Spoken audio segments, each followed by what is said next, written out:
ഈ ധ്യാനത്തിൻ്റെ അഭാവം ബ്രഹ്മസത്യത്തിന് യോജിക്കുന്നതല്ല.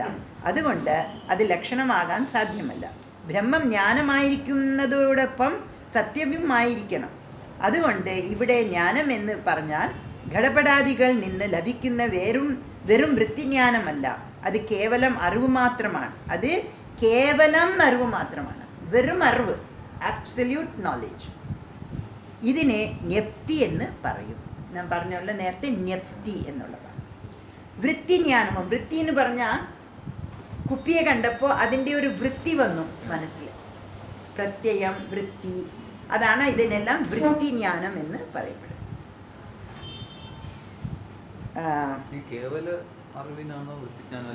അല്ല, കേവലം അറിവ് ഓപ്പോസിറ്റ് വൃത്തിജ്ഞാനം. വൃത്തിജ്ഞാനവും വരുന്നു. വൃത്തിജ്ഞാനവും കേവല അറിവെന്ന ജ്ഞാനവും തമ്മിലുള്ള സൂക്ഷ്മമായ വ്യത്യാസം ഇങ്ങനെ നിരൂപിക്കാം.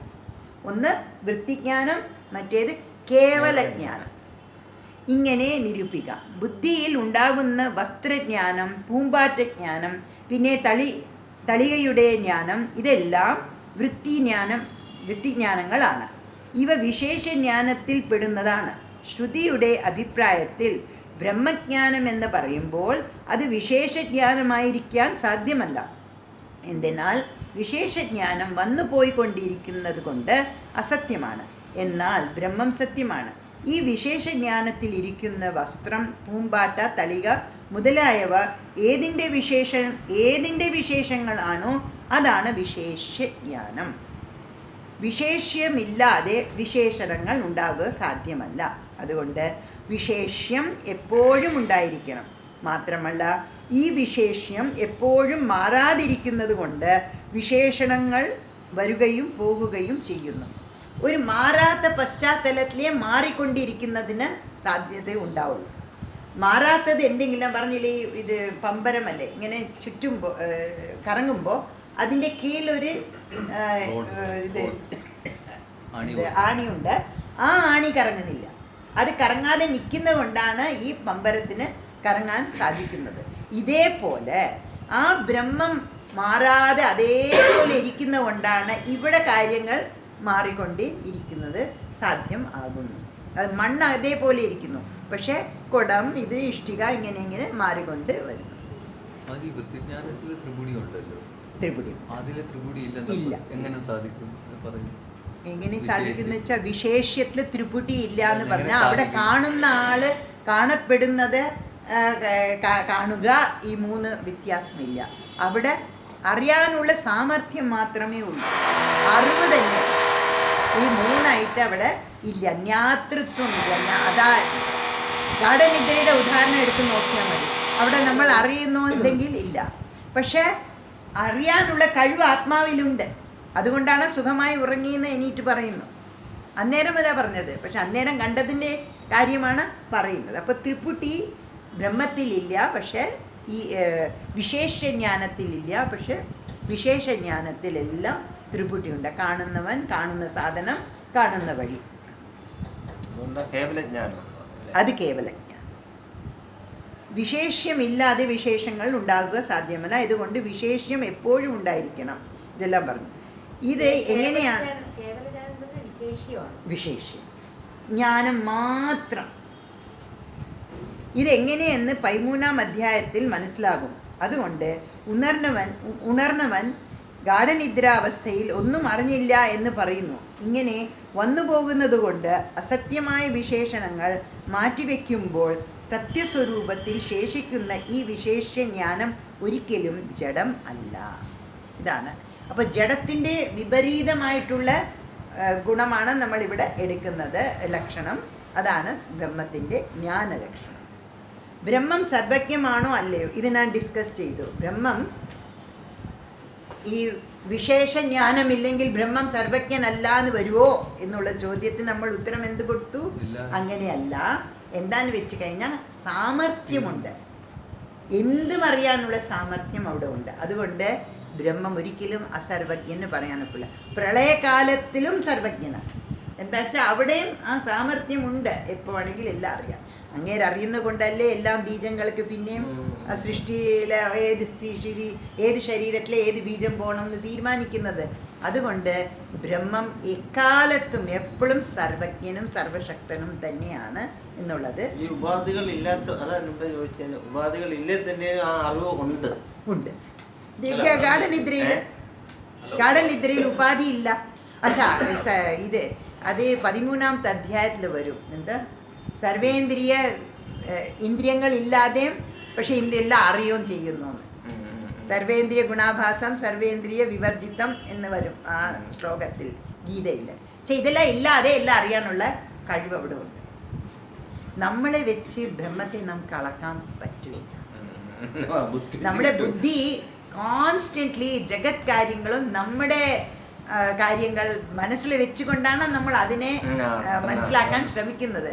പക്ഷേ അതാണ് പിന്നെയും പറയുന്നത്, ശ്രുതി ഒരു വഴി കൂടിയേ നമുക്ക് ബ്രഹ്മത്തിനെ അറിയാനുള്ളൂ. അപ്പൊ ശ്രുതി വാക്യങ്ങളാണ് പ്രധാനം. ശ്രുതി അങ്ങനെ പറഞ്ഞു, നേതി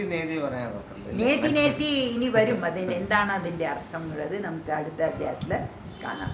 അപ്പോൾ ഈ ലക്ഷണങ്ങൾ ഈ ബ്രഹ്മം സർവജ്ഞനാണ് എന്നുള്ളത്. പിന്നെ അനന്തത്വം ഒന്ന് നോക്കാം.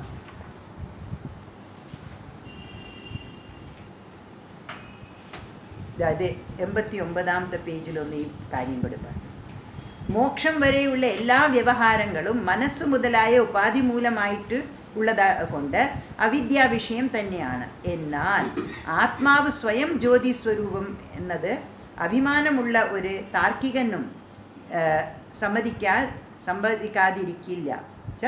അതുകൊണ്ട് അത് സ്വയം ജ്യോതിഷം ഉള്ളതാണ്, ജ്യോതി ഉള്ളതാണ്. കാണുക, കേൾക്കുക മുതലായ വ്യവഹാരങ്ങളെല്ലാം ദ്വൈതജ്ഞാനം തന്നെയാണ്. അതുകൊണ്ടാണ് എത്ര ദ്വൈതമിവ ഭവതി തത്ര ഇതരം പശ്യത്തി. ദ്വൈതം ഇരിക്കുമ്പോഴേ കാണുക എന്നുള്ളത്, കേൾക്കുക എന്നുള്ളത്. കാരണം കേൾക്കുന്നവൻ കേൾക്കുന്നത് എന്നെല്ലാം തിരുക്കുട്ടി അവിടെ വരും. ഇതില്ലെങ്കിൽ കാണുക കേൾക്കുക എന്നുള്ള വ്യവഹാരം ആത്മാവിലും ഇല്ല, ബ്രഹ്മത്തിലും ഇല്ല. ഇതാണ് നമ്മൾ മനസ്സിലാക്കേണ്ടത്. നമ്മളിൽ നിന്ന് അത് എവിടെ വേറെയാണ്, നമ്മൾ അവിടേക്ക് ചെല്ലേണ്ടതാണ്. എങ്ങനെ? അത് തന്നെയാണ് നമ്മുടെ വാസ്തവ സ്വരൂപം. ഈ വ്യവഹാരത്തിൽ കൂടി നമ്മളെല്ലാം മനസ്സിലാക്കുന്നു. അപ്പോൾ അതേ വ്യവഹാരത്തിൽ വെച്ചാണ് നമ്മൾ ബ്രഹ്മത്തെ മനസ്സിലാക്കാൻ ശ്രമിക്കുന്നത്. അതവിടെ സാധ്യമല്ല.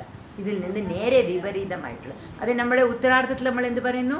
കാരണം കാര്യത്തിൽ നിന്ന് ഭിന്നമാണ്, ബ്രഹ്മം ജീവനിൽ നിന്നും ഭിന്നമാണ് ഉത്തരാർത്ഥം.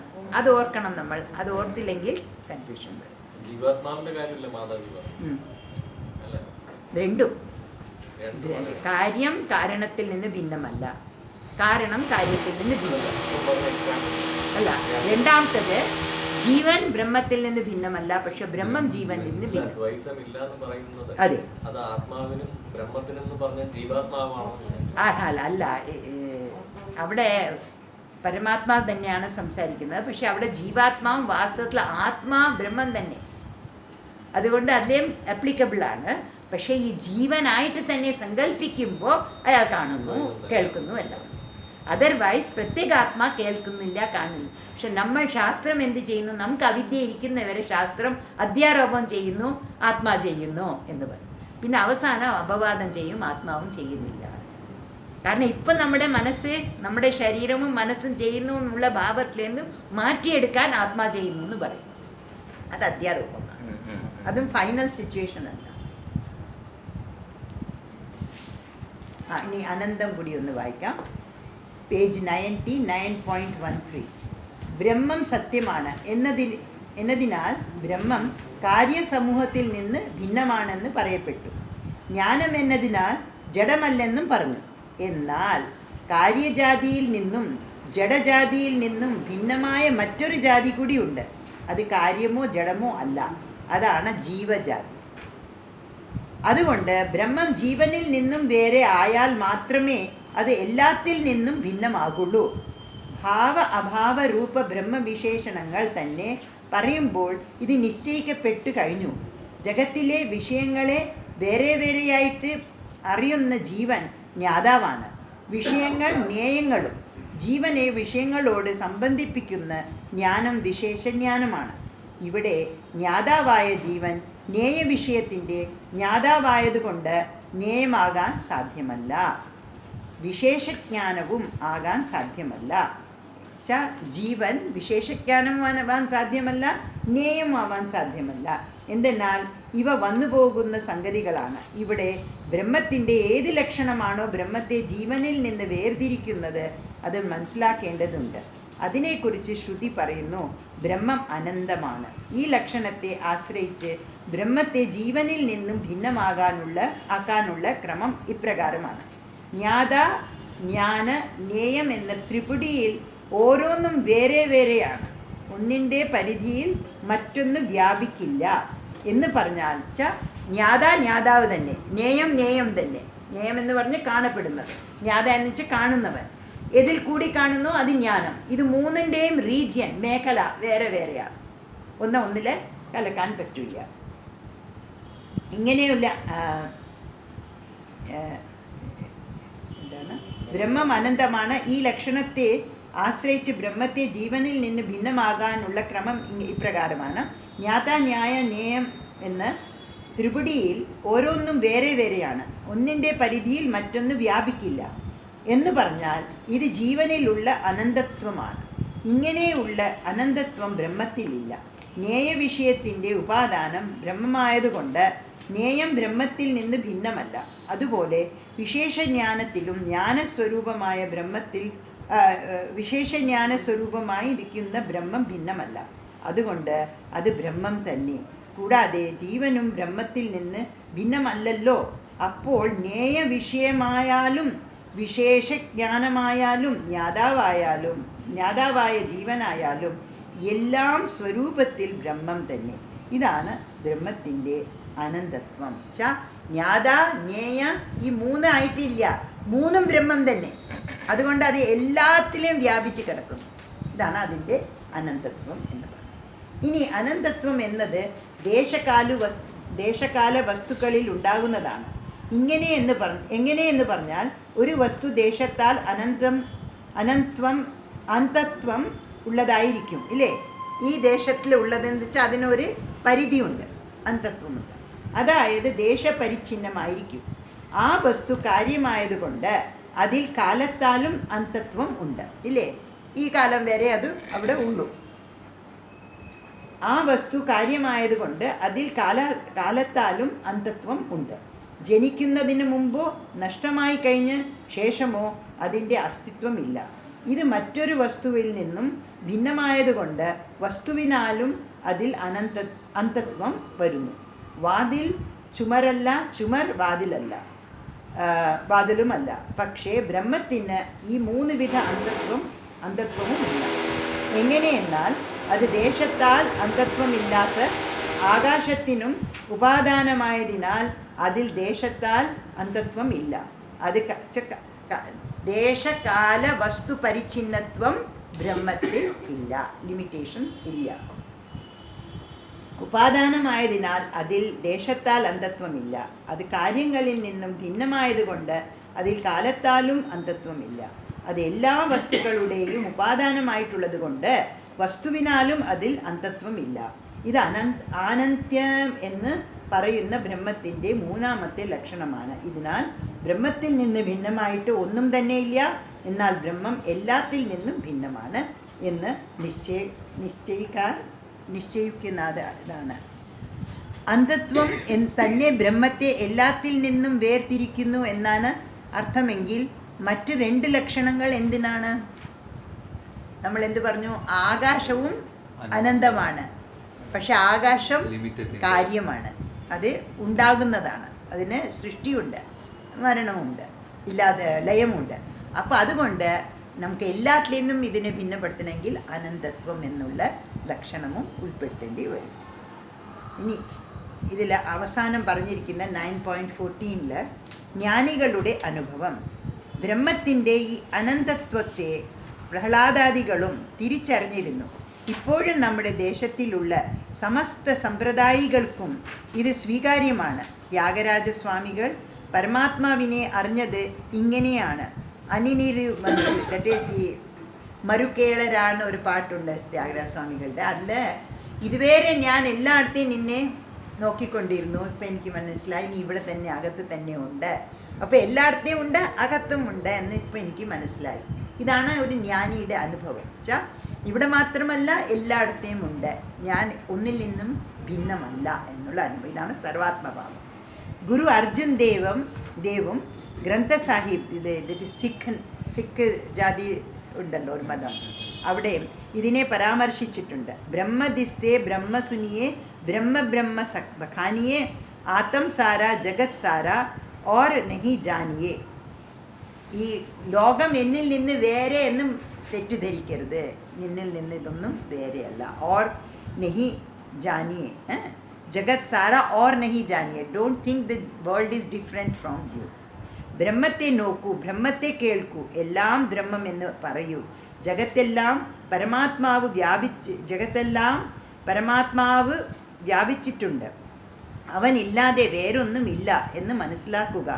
മേരാ തേരാ ഛോഡ് പായി ഹോയേ സബ് കി തൂൽ ഘാട്ട് ഘാട്ട് ബ്രഹ്മ പസാരിയെ ദേഖേ സുനേ ഹുജൂർ. ഞാൻ എൻ്റെത് എന്നത് ത്യജിക്കൂ, മണ്ണിലെ പൊടി പോലെ ഒന്നായിരിക്കുക. ഓരോ ദേഹത്തിലും ബ്രഹ്മം തന്നെയാണ് വ്യാപിച്ചിരിക്കുന്നത്. ആ പരമാത്മാവിനെ എല്ലാത്തിലും കാണൂ, കേൾക്കൂ. മഹാജ്ഞാനികളായ മൈസൂർ ശിവരാമ ശാസ്ത്രികളും പറഞ്ഞിട്ടുള്ളത് ഇത് തന്നെയാണ്. എല്ലാം പരബ്രഹ്മം തന്നെ എന്ന് പറയണം, വേറൊന്നില്ല എന്ന് ദൃഢമായിരിക്കണം. എല്ലാത്തിലും കാണുന്നതെല്ലാം പരബ്രഹ്മത്തിൻ്റെ ആരാട്ടെന്ന് തന്നെ മനസ്സിലാക്കണം. അപ്പോൾ സ്വരൂപദൃഷ്ടി, അവർ സ്വരൂപത്തിൽ തന്നെ ഇരിക്കുന്നു. ജ്ഞാനികൾ അവർ കാര്യദൃഷ്ടിയിൽ കൂടിയല്ല കാണുന്നത്, എല്ലാം കാര്യമായിട്ട് വേറെ ആയിട്ടല്ല. എന്നിൽ ഞാൻ ആത്മാവാണ്, ഇതെല്ലാം ആത്മാവാണ്, എന്നിൽ നിന്ന് ഇവിടെ ഒന്നും ഭിന്നമല്ല. ഇതിനെയാണ് നമ്മൾ സർവാത്മഭാവം എന്ന് പറയുന്നത്. അപ്പം ആ ഭാവം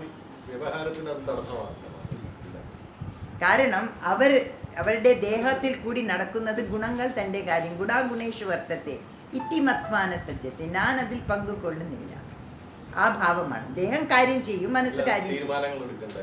തീരുമാനങ്ങൾ എന്തെടുത്താലും അവർ സങ്കല്പം ചെയ്യില്ല. അതാണ് സങ്കല്പ പരിഗ്രഹം, വിടുക ആണ് ഇതിലേക്ക് ഗീതയിലും വരുന്നത്. നമ്മളെപ്പോലെ ഇത് ചെയ്യാൻ പോകുന്നില്ല. വന്നത് രാവിലെ എണിച്ചു, വിശപ്പ് വന്നു, ആഹാരം വെച്ചു, കഴിച്ചു, തീർന്നു. അതിനെക്കുറിച്ച് പിന്നെയും ചിന്തിക്കില്ല. മുമ്പിലും ഒരുപാട് അതിനെക്കുറിച്ച് ചിന്തനയില്ല. ഇനിയിപ്പോൾ ഇതിന് സാധനങ്ങൾ വെക്കണം, അതൊക്കെ ആരെങ്കിലും ചെയ്തും കൊടുക്കും അവർക്ക്. കാരണം അവരുടെ മനസ്സ് വേറെ ഒരു സ്ഥിതിയിലാണ്. ഇപ്പം രമണ മഹർഷി രാവിലെ അദ്ദേഹം പോയി മലക്കറിയെല്ലാം നറുക്കി കൊടുക്കും. ഞാനും എന്തെങ്കിലും ശ്രമം ചെയ്യണം, എല്ലാവരും കൂടെ അത്രയും. പക്ഷേ ഞാൻ ചെയ്യുന്നു എന്നുള്ള ഭാവമല്ല. ഈ ശരീരം വന്നിട്ടുണ്ട്, അതിൻ്റെ ലക്ഷണങ്ങൾ പ്രകൃതി കൂടി. അപ്പോൾ അവിടെ ഈ കർത്തൃത്വ ബോധം. അപ്പോൾ സങ്കടവും ഇല്ല, സന്തോഷവും സങ്കടവും അതുപോലെ ഇല്ല. എന്തെങ്കിലും നല്ലതിനാണെങ്കിൽ ഒരുപാട് ആഹ്ലാദവും, ദുഃഖേഷു അനുദിഗ്നമെന്ന സുഖേഷു വിഗത സ്പൃഹ ഗീതരാഗ ഭയക്രോധ സ്ഥിതധീർ മുനിരുച്യത്തെ. ആ സ്ഥിതപ്രജ്ഞൻ, അയാൾക്ക് ഇവിടെ എന്തെങ്കിലും നഷ്ടപ്പെട്ട് പോയി, എന്തെങ്കിലും ഒരുപാട് വന്നാൽ അത് നല്ലത്. അത് ഒന്നോ എന്തൊരാഹ്ലാദം ഇല്ല, അങ്ങനെ തളർന്നു പോകും. ഇതൊന്നും അവിടെ. ഇതാണ് അവരുടെ വെളിയിലത്തെ ബിഹേവിയർ. പക്ഷെ അകത്തെപ്പോഴും അവരുടെ മനസ്സ്, ബുദ്ധി നിൽക്കുന്നത് ആ പ്രത്യേക ആത്മാവ്. അത് ബ്രഹ്മമാണെന്നുള്ള നല്ല അറിവുകൾ. അപ്പോൾ സ്വരൂപ ദൃഷ്ടിയിൽ കൂടിയാണ് അവരെല്ലാത്തിനെയും കാണുന്നത്. അപ്പോൾ അവിടെ രാഗദ്വേഷം എന്നിൽ നിന്ന് ഭിന്നമല്ല. ഈ സർവാത്മഭാവം ബഹിർമുഖമായിരിക്കുമ്പോൾ, അന്തർമുഖിയായിരിക്കുമ്പോൾ അവരെങ്ങനെയിരിക്കും? എന്നിൽ നിന്ന്, ഞാൻ എല്ലാത്തിൽ നിന്നും ഭിന്നമാണ്, അതിലേ ആ സമ്യജ്ഞാനത്തിന്. ഇത് രണ്ടും വേറെയല്ല. ബഹിർമുഖം എല്ലാവർക്കും ഉണ്ട്. പക്ഷെ കണ്ണ് തുറന്നിരിക്കുമ്പോൾ അവർ ബഹിർമുഖിയായിരിക്കും. ഞാൻ പറഞ്ഞില്ലേ അന്ന് എക്സാമ്പിൾ, സ്വാമിജി എപ്പോഴും പറയുന്നത്, രമണ മഹർഷി വേദന വന്നപ്പോൾ ഇങ്ങനെ പറഞ്ഞു.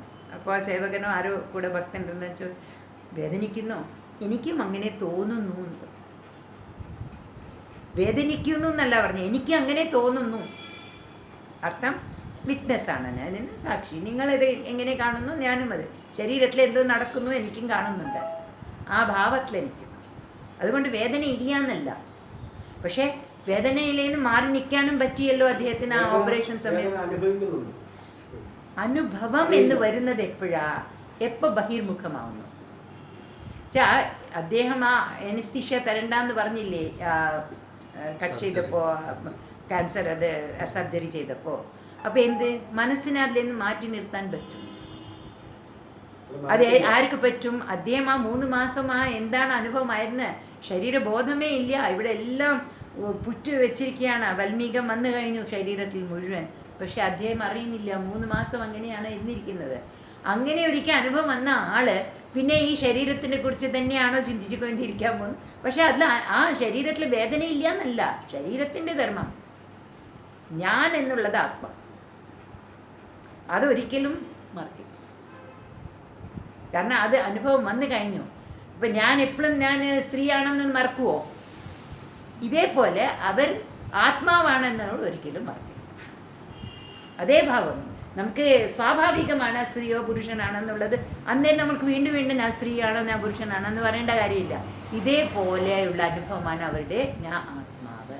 വീണ്ടും വീണ്ടും ഓർമ്മിപ്പിക്കേണ്ട കാര്യമേ ഇല്ല. അവിടെ എപ്പോഴും നിലനിൽക്കുന്നത് ആ ഒരു തോട്ട് മാത്രമേ ഉള്ളൂ. ഇതാണ് പരമാനന്ദം എന്ന് പറഞ്ഞ അനുഭവം എന്നല്ല. പരമാനന്ദം ബ്രഹ്മത്തിൻ്റെ സ്വരൂപം തന്നെ ആനന്ദം, സ്വരൂപത്തിൽ തന്നെ ആനന്ദം. ഞാൻ അനുഭവിക്കുന്നു എന്ന് പറഞ്ഞാൽ അത് ആനന്ദിയായി പോകും. അത് വന്നാൽ ദ്വൈതം വന്നു. പക്ഷെ ഞാൻ ആനന്ദം തന്നെയാണ്. ആ സ്വരൂപത്തിൽ ആനന്ദമേ ഉള്ളൂ. ജ്ഞാനവും ആനന്ദവും ഉള്ളതാണത്. ആ ബ്രഹ്മം, ആ ബ്രഹ്മത്തിൻ്റെ അനുഭവം എന്താണ്? ആ ബ്രഹ്മത്തിൻ്റെ ലക്ഷണം മുഴുവൻ അവിടെ ഉണ്ടാവും. ബ്രഹ്മം എന്താണ്? ജ്ഞാനവുമാണ് ആനന്ദവുമാണ് സ്വരൂപത്തിൽ. അതിൽ നിന്ന് ഭിന്നമായിട്ടുള്ളതല്ല, അത് തന്നെയാണത്.